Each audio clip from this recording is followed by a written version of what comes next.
Se você olhar para sua mão agora, ela parece sólida, real e perfeitamente localizada no espaço. Mas a física moderna esconde um segredo perturbador. No nível mais fundamental, a matéria não existe em um lugar definido. Antes de você olhar, as partículas que compõem o seu corpo estão espalhadas pelo universo em uma névoa fantasmagórica de infinitas possibilidades simultâneas. Elas estão, literalmente, em todos os lugares e em lugar nenhum ao mesmo tempo. Como é possível que o ato de simplesmente olhar para algo mude a própria natureza física do universo? Hoje, nós vamos decifrar o maior mistério da mecânica quântica, a função de onda. Prepare-se, pois este é o primeiro passo para compreendermos a teoria de tudo. Para entender isso, precisamos voltar ao experimento mais famoso e perturbador da ciência, a fenda dupla. Imagine disparar pequenas bolinhas de gude contra uma barreira com duas fendas verticais. Naturalmente, elas passariam por uma fenda ou por outra, criando duas listras verticais na parede de trás. É pura lógica mecânica. Mas, quando os físicos substituíram as bolinhas de gude por elétrons, os blocos de construção da matéria, algo inexplicável aconteceu. Mesmo quando disparados um por um, de forma que não pudessem colidir entre si, os elétrons criaram um padrão de interferência na parede. Várias listras verticais alternadas, o comportamento clássico de ondas se sobrepondo na água. Pense na gravidade disso. Um único elétron, que sempre consideramos uma partícula pontual e indivisível, parece passar por ambas as fendas ao mesmo tempo. Ele interfere consigo mesmo, como se fosse uma onda de água que se divide ao meio e se choca do outro lado. Mas como uma partícula sólida pode se comportar como uma onda difusa? Para resolver esse enigma absoluto, o físico Erwin Schrödinger propôs uma das equações mais famosas da história humana. Ele introduziu a letra grega psi, que representa a função de onda. Mas não se deixe enganar pelo nome. Esta não é uma onda física, como uma onda no oceano ou uma onda sonora no ar. Para compreender o que a função de onda realmente é, imagine uma moeda girando em alta velocidade sobre uma mesa. Enquanto ela gira, ela é cara ou coroa? A resposta é: ela é uma mistura dinâmica de ambas as possibilidades. Ela existe em um estado de superposição quântica. A função de onda é a descrição matemática dessa moeda em movimento. Ela não nos diz onde o elétron está, mas sim a probabilidade de encontrá-lo em diferentes lugares caso decidamos interagir com ele. Em termos matemáticos, a amplitude dessa onda, quando elevada ao quadrado, nos dá a distribuição exata de probabilidade de onde a partícula pode se materializar espacialmente. Essa é a interpretação de Copenhague, proposta por Max Born e Niels Bohr. A matemática nos diz que, antes da medição, o elétron não tem uma posição real no espaço.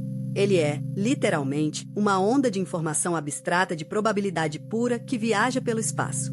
Se a crista da onda em um ponto A é alta, a chance de o elétron aparecer ali é gigantesca. Se a onda é zero no ponto B, é matematicamente impossível encontrá-lo lá. O elétron não está escondido em algum lugar. Ele é a própria onda de probabilidades. Ele é uma entidade matemática não localizada que permeia o espaço. Mas a história fica ainda mais bizarra. Decididos a flagrar o elétron passando pelas fendas, os físicos colocaram um detector logo atrás delas para observar por onde o elétron passava. O resultado chocou a comunidade científica e mudou a filosofia para sempre. No momento em que o detector foi ligado para observar o elétron, o padrão de interferência desapareceu instantaneamente. Os elétrons voltaram a se comportar como bolinhas de gude físicas, passando por uma fenda ou por outra, gerando apenas duas linhas na parede. O simples ato de observar destruiu a onda. Esse fenômeno é chamado de colapso da função de onda. Imagine novamente nossa moeda girando na mesa. No momento em que você coloca a mão sobre ela e interrompe seu movimento, a superposição acaba instantaneamente. Ela é forçada a escolher um estado, cara ou coroa.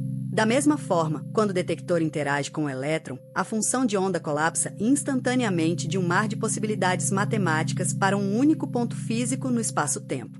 O ato de medição força a natureza a tomar uma decisão e se materializar na nossa realidade macroscópica tridimensional. Mas o que define uma medição ou um observador? Será que a mecânica quântica exige uma mente consciente, um ser humano olhando, para que o universo exista? A resposta da física moderna é não. Uma medição na física quântica não requer consciência. Ela ocorre sempre que uma partícula quântica interage de forma irreversível com o ambiente macroscópico. Pode ser um detector em um laboratório, uma molécula de gás colidindo ou até mesmo um fóton de luz solar que atinge o elétron.